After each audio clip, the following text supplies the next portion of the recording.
please join me, gentlemen, and we'll have them take it away. Thank you.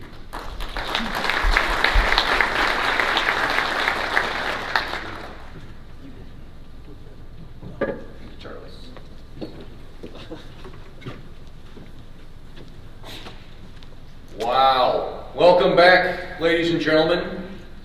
Gosh, we've been doing this long enough. I feel a little bit when I walked through the door this morning like saying, honey, I'm home.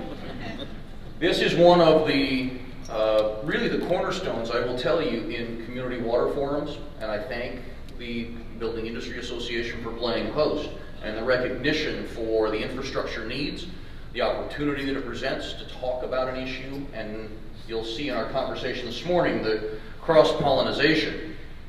I also, as Supervisor Gonzalez and the introductions this morning laid out the case very well. We actually kind of know what the issues are. We're a little short on that forecasting and how we get to some of the resolution and balancing all these various issues. So for all the water buffaloes in the room, raise your hand. Buffalettes, you can raise your hand too.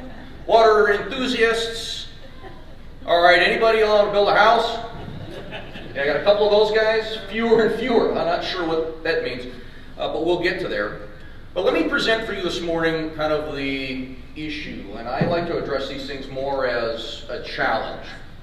And for those of you as we go through the day, the challenge is community development, how we meet the needs of future generations with a very rapidly changing environment, and I'll touch on that here again in a second. But the issue really for us is a challenge, and you have to walk out of here today. I challenge all of you to walk out of here today with at least one thing that you can do personally. What do you do personally, within your organization, within your company, within your family, within your community? You have to be able to take one thing away from today. Otherwise, we have not done our job in presenting to you some really good experts and raising questions, helping to create solutions and opportunities for success as we go forward. So I leave that with you. You choose what it is, but you cannot walk out of here without one thing that you can do personally out of today's discussion. So let me then share with you our issue challenge. We got a lot of housing that needs to be built. We got a housing crisis in California, as was articulated. We also have climate that is changing, and I don't need to get into the philosophical why it's changing. It just is. Everything is changing. In the state of California, our water is up north, the snowpack is becoming less, the rains come heavier and lower, rivers swell, we have periods of higher intensity, but the water is there. The question is, how will the state, how will locals manage it, clean it, create efficiencies in it, recycle it for the benefit of our community? And in that, how do we utilize and harness all of that in the creation of new, vibrant communities as we go forward? I still like to go back to the polling we did a couple of years ago when we started on this water fix campaign that the coalition's been a part of. How many of you know where the California Bay Delta is? You know that 85% of the general public says, when I say, you know where the Delta is, they say yes. They point to their sink. Where does your water come from? And they point to the sink. We, as a collected, educated group, we've not done the kind of job getting to our constituencies as to where their water really comes from and the value that it has in the daily lives. The other thing we've done in California, we've done a great job in the last 80 plus years. Water and energy should be abundant and near free. Does anybody here believe that your energy bill has gone down in the last 25 years? Anybody believe that your water bill is going to go down anytime in the next 25 years? Thus is our value proposition. So how do we create the mix that provides for quality community development, quality lives for the people that we serve? And today we have an opportunity actually to discuss that. And I will share with you, it begins from a water perspective. And I agree, I have my rose-colored glasses as a water perspective. But as we talk about regional programs, groundwater, recycling, new supplies, conservation, efficiency, water quality regulations, the cost of water, how we meet disenfranchised low-income communities. All of these things are important topics. None of them, not one, matters unless we fix the state's distribution system in the Sacramento Bay Delta. Unless we build what is now declared by this governor, and while some things take a long time, the irony is still not lost on me that 35 years ago, some guy named Jerry Brown was advocating for something called the Peripheral Canal, an alternative around the Sacramento Bay Delta to deliver water to Southern California and the Central Valley for long-term water reliability. We're now approaching 40 years of study, discussion, opportunity, $500 million at Metropolitan in the last 10 years alone that ultimately related into water fix, which was a dual underground tunnel system. Elected new governor, post Jerry Brown. One's enough. Why? One now is on the books. We don't know what size. We don't know how it will be operated. And we don't know whether or not we're starting from scratch or if we're going to use the 10 years of study, the environmental documentation, and the money for that to start over again and take another 10 years. The reason we had a political compromise and we cut the baby in half is because Southern California did not raise its voice and say that is critical. And I'm telling you, it is critical on how we go forward. So I challenge you today, become part of that debate at SCAG with your legislators, with the folks in Southern California, and give them a reason linking back to the housing crisis of why that must happen. We will do our part locally. We will do our part locally, but we have to have a conveyance facility. We have to be able to protect the water supply for this state. Otherwise, everything else we talk about will become near impossible, and if not, exponentially more expensive. So enough of me. Let's actually talk about how do we actually do this with housing, and what does the water mean to the housing supply and demand. So with me, we have John Ohanian and Phil Burum. Gentlemen, you have the challenge before you. You thought all you had to do was focus a little bit on putting sticks up, moving families in. But you have experience. So Phil, let me have you kick it off a little bit. How do you see this nexus, knowing now that you've got, and it sounds almost alarmist, but between crisis in water, crisis in housing, and everything we do, somehow we need to create a crisis. Are we really in crisis, or is there a way for us to methodically kind of go through this? How have you approached this? What's your experience? Well, start by, we're definitely in a housing crisis. But I wanted to start again thanking everybody for being here. We are running behind, so we're going to try to get to the really smart people faster. This group doesn't need to hear from me. My message is housing good, not enough housing bad. This group, at the end of the day, as a home builder, that's the outlook. I've always appreciated this conference, though, because it brings together, as Carlos mentioned in the very beginning, just the best and brightest minds in water. And without resolving the future of our water supply and having a predictable water supply, there is no housing. The biggest threats to the future of the housing industry are water, labor, and I'm not going to talk about CEQA because we always talk about CEQA. So I'm just leaving it at water and labor.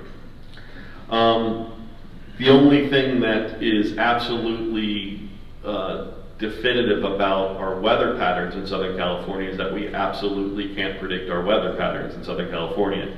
So this group of people over the last 20 years, most of the people in this room and others have spent a lot of time trying to understand better proper recapture rates, how to manage the water that we have, and how to get water from the north to the south without, God forbid, hurting the smelt. The importance of housing, Carlos talked about the economic benefits of housing and what it does to a local economy. But one of the things that's not often talked about is the benefits to water use on new housing. As our population, we have a lot of population that's been talked about that leaves the state, but we're growing. Inland Empire grows at a rate about twice of what California does. So we're going to continue building new housing, but new housing today uses about half the water of homes built just 10 years ago. So we're building the most environmentally friendly housing that we've ever built. Probably I'm certain that it's built in the nation, maybe in the world. I don't know, maybe Norway, we'll check. But new housing is an important part of the mix of how to resolve our future water supply issue, because we are going to continue to grow. People continue to be born, jobs continue to be created. We need housing, we need water to supply them. More housing good, lack of housing bad. John? Okay, John, there you go. Answers are for you now. You have a little bit of experience with this, though, in your community development. Things are coming off that hill a little faster than they used to. I think so. What's your experience like? Well, I think a couple of things, and I was told that at first I need to give you the 2-minute pitch of all the topics I'd like to hit on. So let me do that real quickly.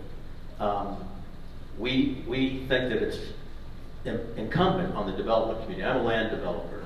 I find myself sometimes at odds with my building brethren because I want the fees actually to go up so that everybody can build all the infrastructure that's needed and not have to spend it all, me have to spend all that money. But I know that in the real world, we've got to get some affordability. So I think that the development community has to make a really concerted effort to address this. It is a multifaceted solution. We need to work together with the municipalities, with our electeds, to try to come up with solutions. So I want to talk about that a little bit, talk about how we can finance those things, and to elaborate on what Phil mentioned, talk a little bit about what's going on in the real world today. We've got 2 communities that we're developing, one that's dual plumbed, that is now actually in construction, a second that's a large master plan community that we plan to dual plumb everything, and we built a community or planned a community for 15,600 homes in the Mojave River Valley, sometimes referred to as the high desert, but it's really the Mojave River Valley in Hesperia.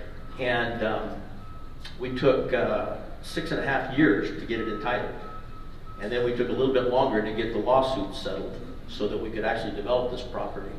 And before I get in the ground, excluding what we spend on the land and what we spent on processing and getting to it, I have to spend $65 million to get to build the first house. So we've got to come up with some solution that addresses that. And I think there are some thoughts and ideas that we have that we'd like to present and get you guys thinking about, and that'd be part of our conversation today. All right, well, let me use that then as sort of the transition or the nexus, if I can, because we talk historically in terms of CEQA, environmental, and it was always kind of positioned as community builder, the environmentalist protecting the native, landscape. Is there not now, in the new narrative as we sort of look forward, are there not opportunities with this climate change dialogue about incorporating new finance opportunities, about incorporating ability to meet certain requirements that then also recognize the need for housing and community development? Yeah, I think there's, Charlie. I think that one of the things that we've been talking about, you've heard about the new Green Deal or whatever it's going to be called, whatever. But there's a real localized, real Green Deal we can do. What about the state looking at, Phil had a great white paper he sent me one time about how to do infrastructure. The state's got a surplus, a budgetary surplus. Set aside some of that money. Use that money to make low interest loans or no interest loans to build infrastructure. I'm not suggesting that it's all grant money, but use that money that we can pay it back as we sell houses. We can get a slice of financing to be able to develop a community without having to pay 10, 12% interest rate on it. So that's a thought. How about income tax credits? How about the feds give us an income tax credit for building? If we build a green facility, and I'm going to talk about what we dual plumb every house. Well, it's twice as much expense to build the water facility to the house, right? I'm dual plumbing it. But I can tell you that in Yucaipa, Valley Water District, we did that. Our first empirical data that we're getting out of the houses. A typical house in Yucaipa is using 12,000 gallons a month. Our houses with dual plumbing are using 7,000 gallons, and of that only 3,100 gallons is potable water. The rest of 3,900 gallons is non-potable. So we've spent the money to do it, and the proof is in the pudding, it works. So let's give those water agencies, the sewer treatment agencies, water reclamation facilities, let's give them a tax credit. Let's find things we can do that we can create a financing vehicle that doesn't make the burden so huge that we can't deliver a product at an affordable price. Because when Phil was talking about a housing crisis, the affordability crisis is there. It is significant. So that's one thought. So Phil, sounds like there's opportunity though. How do you get that message out to home buyers? How do you get that message out to local electeds or state officials? You can kind of go a number of different ways. Well, one of the challenges with the home building industry in general is we're one of the few industries that carries its own affordable housing burden. If you go to Del Taco, they don't sell you the $7.99 market rate combo meal, and then they have to sell you 10% of their product has to be at the 20% market rate threshold. The housing industry is one of the few industries that has to subsidize itself. And that's, I hate to say it, that's because legislators just often believe, well, they can. Home builders, homes cost so much, home builders make so much. No one does the math to realize that just means housing is more expensive. We talk about the affordability crisis. Affordability is a market-driven concept, so it's a very difficult one for people to wrap their arms around. But one of the reasons we're in this affordability crisis is because of a lack of product. There just aren't enough opportunities to build new homes that pencil. I mean, it's math, folks. It's not complicated. If every home builder made as much money as the average citizen thought they made, every average citizen would be a home builder. It's a risky scenario.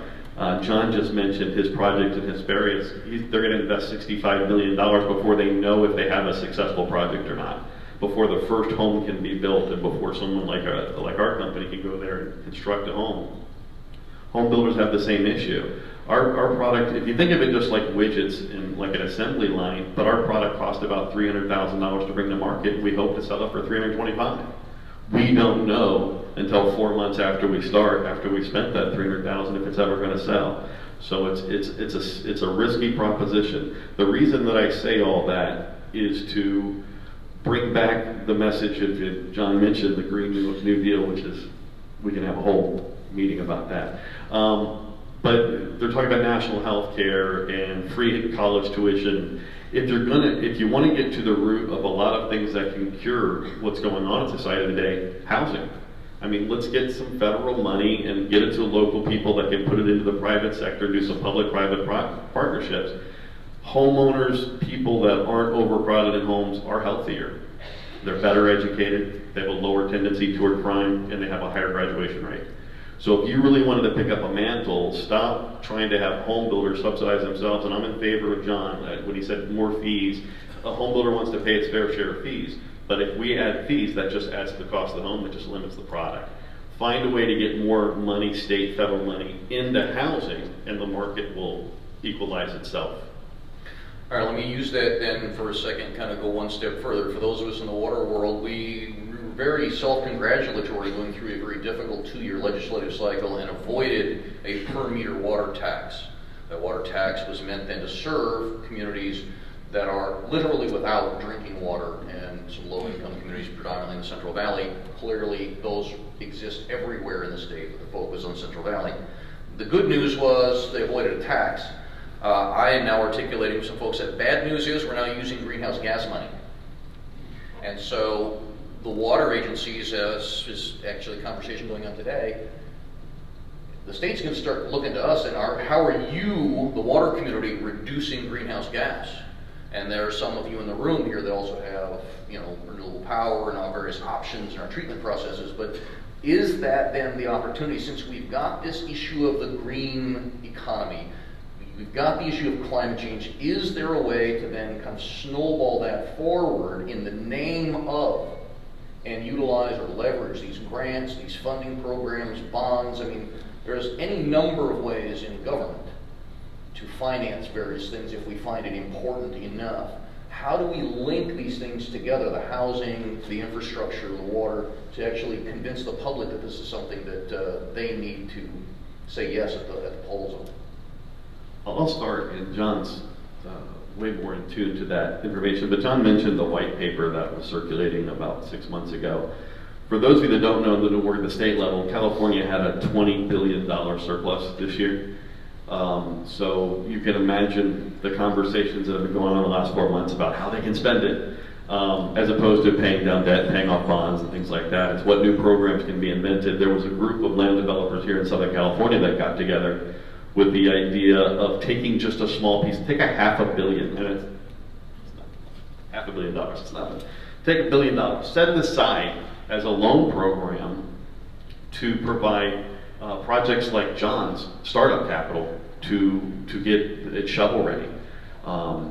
If John had a $65 million no interest 10-year loan, we'd have 1,000 new homes coming out of Hesperia in the next 3 years.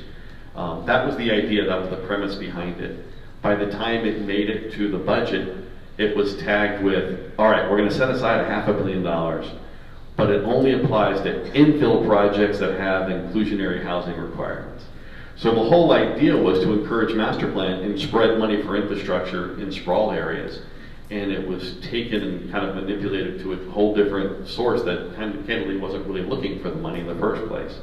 And it's not going to help fight the cost of housing. One of the things that I think Sacramento, we were fortunate to have Mike Morrell on our panel at the housing conference a few months ago. And I don't want to misquote him or mischaracterize what he said, but I think what he was saying is Sacramento is not very effective at being effective, particularly regarding deregulation to promote economic growth.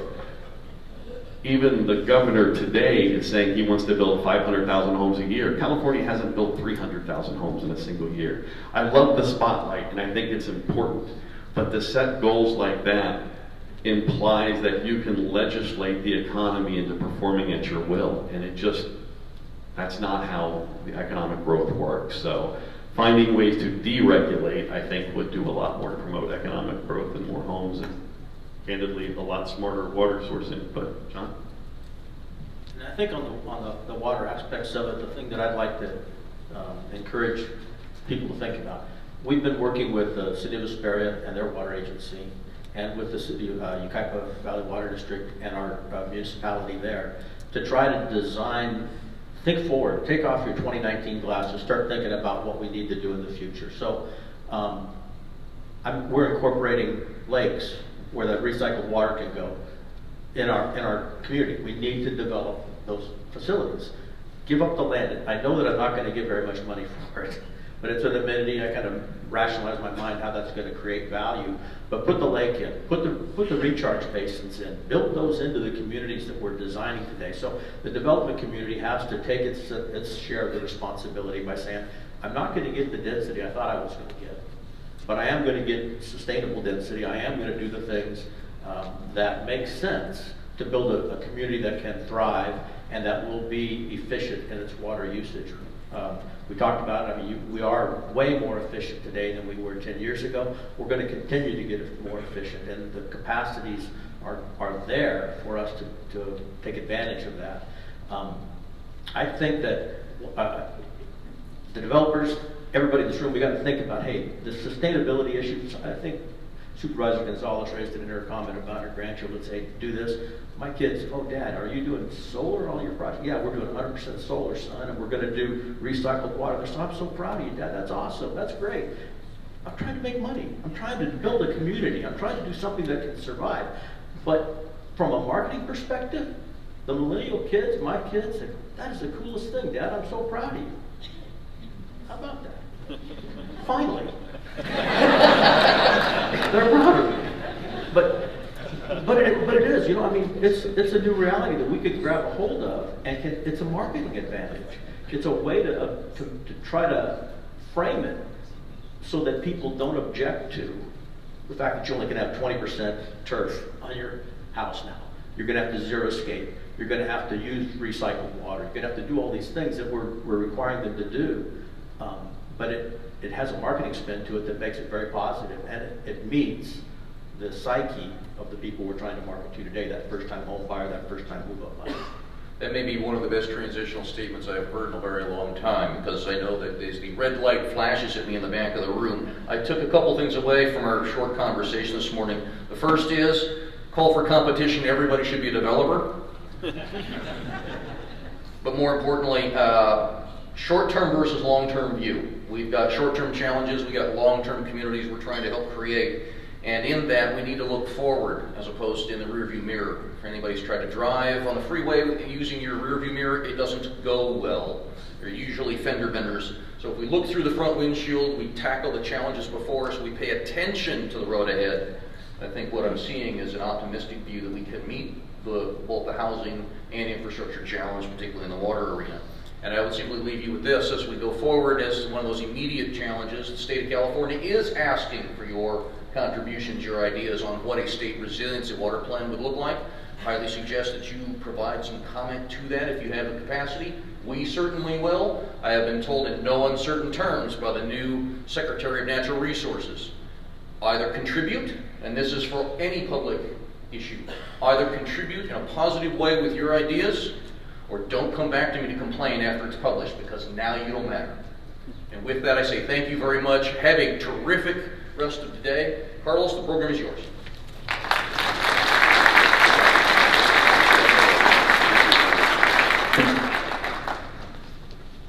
Thank you, gentlemen. Before we transition to our breakout panels, I do want to just highlight a recent article